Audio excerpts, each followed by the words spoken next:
Bakr bilan birgalashib 6 kun yurgan. Mana shu joyda musulmonlar mana shu Qubo mavzesida mana shu kirishda Makkaga kirish nimaga Madinaga kirishda payg'ambar alayhisolamni kutib olganlar. Hali hammamiz ko'p eshitgan hali nashida bor.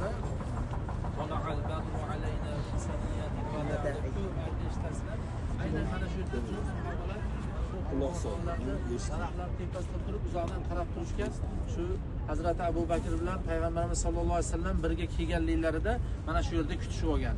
Ana shu nima nashida aynan mana shu yerlarda aytilgan, mana shu yerda demak kutishib olingan. Mana bu orqa tomonimizda hozir yo'lda narigi yuzida bir sahobani uyi bo'lgan. Hozir nomlari tilimga kelmayapti. Bu sahobani uylarida payg'ambar alayhisalom 4 kun bo'lganlar.